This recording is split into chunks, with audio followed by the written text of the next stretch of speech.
My dear students, welcome to English literature class. Students, as we have started reading the chapter number 9, A Sound of Thunder story, a science fiction story written by Ray Bradbury, on page number 64 of class 7th.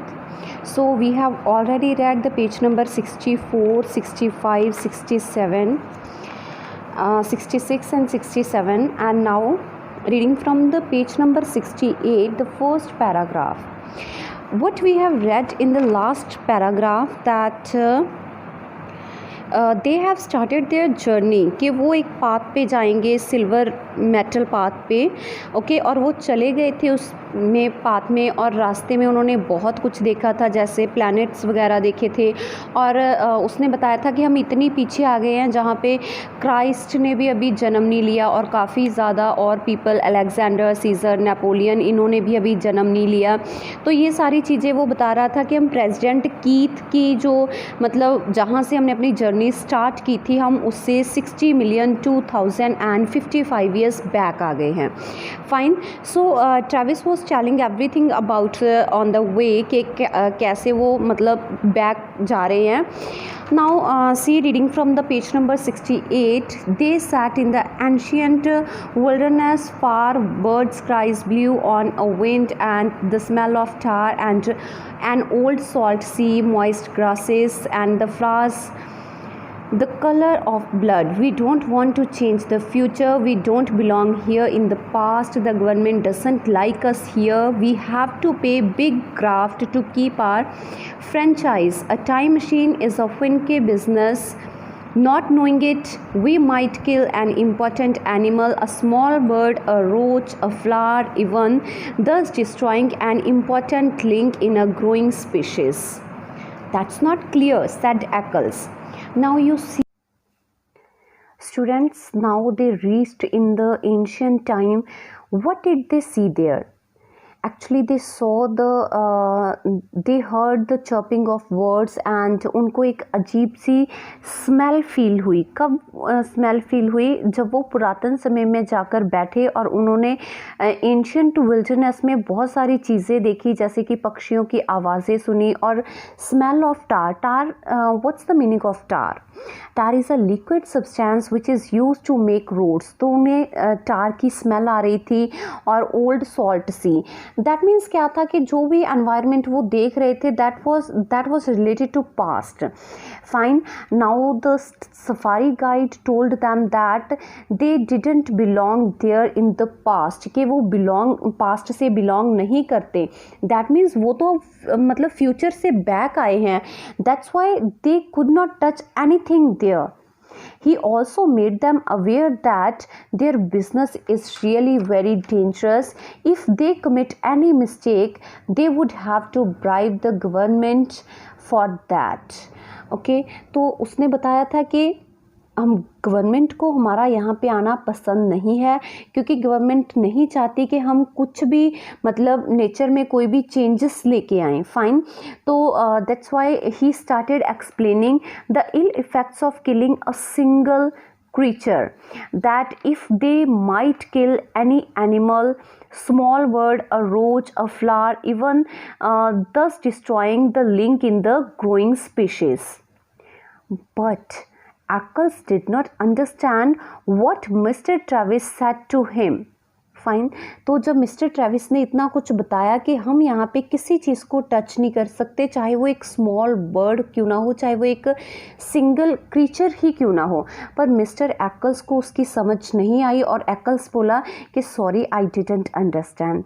Then again mister Travis tried to make the things very clear to him. Fine. All right, Travis continued. See, we accidentally kill one mouse here. That means all the future families of this one particular mouse are destroyed, right? तो अभी वो बोल रहा है कि Travis बोलता है ठीक है, मैं तुम्हें समझाता हूँ कि अगर हमने एक माउस को यहाँ पे मार दिया, if we accidentally kill one mouse here, that means उसकी जो फ्यूचर फैमिलीज़ हैं वो ख़त्म हो जाएंगी। तो बच्चे, क्या मीनिंग है इस चीज़ का कि देखो वो इतनी पास्ट में चले गए हैं कि वहाँ से जो लाइफ की स्टार्टिंग हुई थी, जो क्रीचर्स की, ह्यूमन बीइंग की वहाँ पे चेन की स्टार्टिंग थी। अगर वो फर्स्ट जो क्रीचर था माउस, मतलब उसने एज अ एग्जाम्पल लिया कि जो माउस को, अगर वो माउस को वो मार देगा जो कि पहला ही माउस था, तो अभी तो उसकी जो फैमिलीज़ बनी थी आगे जाके, families of families, future families, वो तो सारी ही ख़त्म हो जाएंगी ना अगर पहला माउस ही मर गया तो। Fine, right. अब वो बोला ठीक है, right, and all the families of the families of the families of that one mouse with a stamp of your foot, you annihilate first one, then a dozen, then 1,000, then 1,000,000, 1,000,000,000 possible mice. So they are dead, said Eccles. So what? So students, Mr. Travis then continued explaining that if that particular mouse will be killed by chance, then with his one negligence he kills one mouse which might be the first mouse of their species, and then a dozen, 1,000, million and billion mice will be destroyed.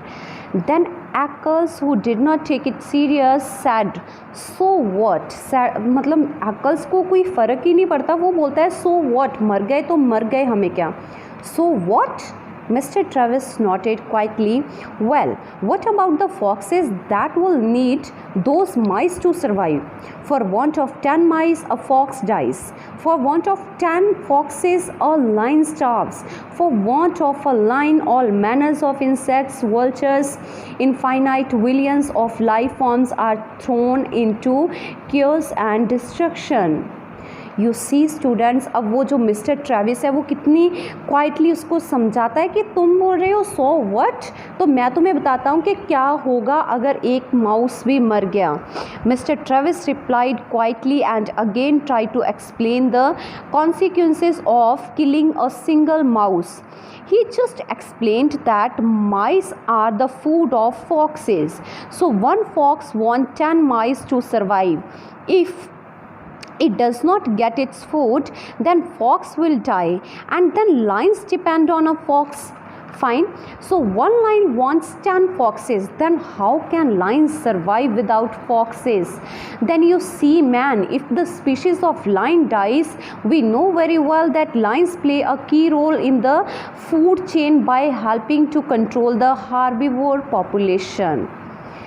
सो वो बहुत अच्छे तरीके से समझाता है कि देखो तुमने एक माउस को मार दिया और जो फॉक्सेस हैं वो सरवाइव करती हैं माइस के ऊपर, मतलब उनको माउस चाहिए खाने के लिए। एक फॉक्स की जो डाइट है वो 10 माइस है, तो अगर उन्हें माउस नहीं मिलेंगे फॉक्सेस को तो वो भी स्पीशीज़ ख़त्म हो जाएंगी।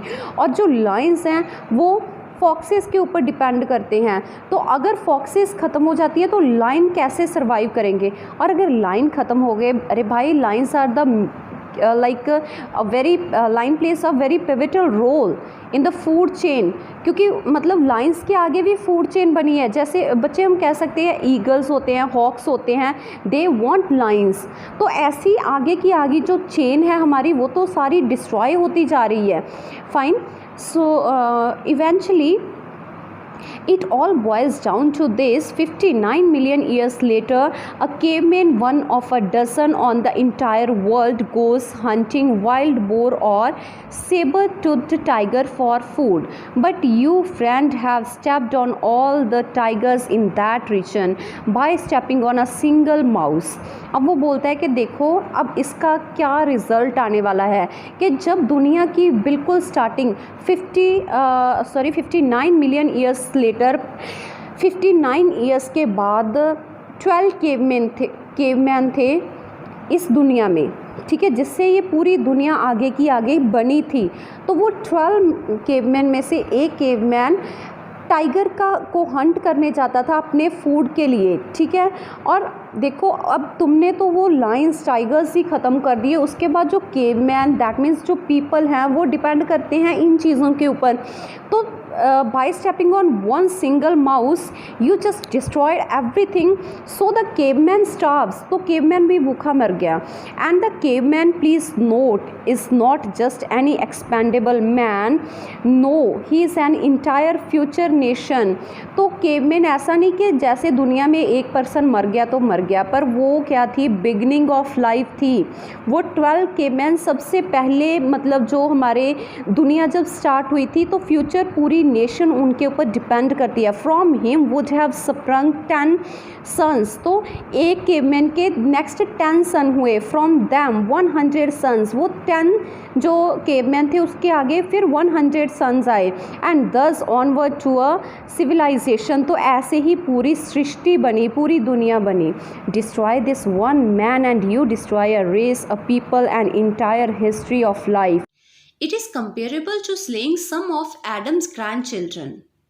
The stomp of your foot on one mouse could start an earthquake, the effects of which could shake our earth and destinies down through time to their very foundations. Students, अब क्या था कि वो बता रहा कि तुमने जो केवमैन को ख़त्म कर दिया, मतलब तुम्हारे पैर के एक कदम से, एक माउस के ऊपर एक कदम रखने से क्या होगा. तो उसने क्या बताया था कि तुमने केवमैन को ख़त्म कर दिया. वो केवमैन कहाँ से आए थे students? It is believed that Adams and Eve were the first couple on earth. तो एडम्स ग्रैंडचिल्ड्रन मतलब जो फर्स्ट कपल था दुनिया का, पूरी सृष्टि का, उसके जो बच्चे थे तुमने उनको ही ख़त्म कर दिया. आगे उनके फिर से मतलब और चिल्ड्रन आने थे और पूरी सिविलाइजेशन बननी थी. फाइन. और तुम्हारे ऐसा करने से पूरी अर्थ क्विक, पूरी मतलब अर्थ में भूचाल आ गया और तुमने तो उनके फाउंडेशन से हिला के रख दी. With the death of that one caveman, a billion others yet unborn are throttled in the womb. और तुम्हारे ऐसा करने से, एक केवमैन के मरने से हज़ारों केवमैन मर गए और हज़ारों ऐसे केवमैन जो कि अभी अपनी माँ के पेट में ही थे वो पहले ही मर गए. Fine students. Perhaps Rome never rises on its 7 hills. अब वो बता रहा है कि नेक्स्ट क्या इफ़ेक्ट है कि जो हमने फ्यूचर में देखा है वो कुछ भी नहीं होगा. अगर ये एक माउस मर जाता है, पूरी फूड चेन ख़राब हो जाती है, तो शायद Rome never rises on its 7 hills, तो रोम भी मतलब एग्जिस्ट ही नहीं होता 7 हिल्स के ऊपर. Perhaps Europe is for ever a dark forest. और जो यूरोप आज हम देख रहे हैं कि वहाँ पे कितना मतलब कितनी अच्छी चीज़ें हैं, ग्रीनरी है, एवरीथिंग इज़ फाइन देयर, तो बहुत कुछ अच्छा है यूरोप में, पर वो डार्क फॉरेस्ट ही रह जाता वहाँ पे. And only Asia waxes healthy and teeming. तो उसे लगता है कि जो एशिया, जहाँ पे कुछ एनिमल्स बचते या फिर कुछ प्लांट्स बचते, हो सकता है कि वो ही अकेले भी, टीमिंग मीन्स भी फुल ऑफ लाइफ, तो सिर्फ हो सकता है कि एशिया में ही कुछ स्पीशीज़ बच जाती. ठीक है, इतना ही होने वाला था सिर्फ. Step on a mouse and you crush the pyramid. Step on a mouse and you leave your print like a Grand Canyon across eternity. You see students, अब वो बार बार बोल रहा है कि एक माउस के ऊपर स्टेप रखने से क्या कुछ हो रहा है. पिरामिड्स क्रश हो गए, मतलब पिरामिड्स जो भी डस्ट बन के ही थे, डस्ट ही थी अभी वो अर्थ के अंदर, तो वो ऐसे ही रह गए. Step on a mouse you leave your print like a Grand canyon. तो एक बहुत बड़ी रिवर की तरह तुमने अपनी छाप छोड़ दी.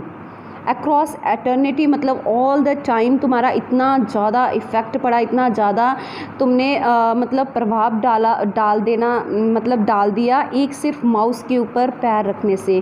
Queen Elizabeth might never be born. Washington might not cross the Delaware. There might never be a United States at all. So be careful, stay on the path, never step off. So students, वो बता रहा है कि अभी तो queen Elizabeth ने भी जन्म नहीं लिया और शायद कभी लेगी भी नहीं. मतलब पूरी दुनिया सृष्टि ही ख़त्म हो गई है। मतलब अगर ऐसा हो गया तो द वाशिंगटन भी शायद might not cross the Delaware. Delaware is the name of river, तो वो कभी डेलावेयर को क्रॉस नहीं करेगा। There might never be a United States at all, कि शायद यूनाइटेड स्टेट्स भी ना हो। बी केयरफुल, इसलिए मैं कह रहा हूँ कि प्लीज़ पाथ के ऊपर ही रहो। अगर पाथ से थोड़ा सा भी स्टेप ऑफ हुए, कोई भी बाय चांस एक्सीडेंटली आपसे कोई फ्लावर प्लांट या एक लीव के ऊपर पैर रखा गया, it will be really very dangerous for our company, for the whole, we can say for the whole world. पूरी दुनिया में अर्थक्वेक आ जाएगा। I see said Eccles then it wouldn't pay for us even to touch the grass. तो अभी एक्ल्स बोलता है कि ठीक है, अब मुझे पता चला कि यहाँ पे तो एक ग्रास को भी टच करने का कोई फ़ायदा ही नहीं है। Fine students, so I hope you understood it well because this is really very interesting story। जो साइंस फिक्शन स्टोरी है, सब कुछ इमेजिनरी वर्ल्ड था इसमें, के मतलब कोई वैसे ऐसा होता नहीं। इमेजिनरी वर्ल्ड में बताया गया है कि कैसे टाइम सफारी इनकॉर्पोरेशन थी, लोगों को मतलब पास्ट में लेके जाती थी।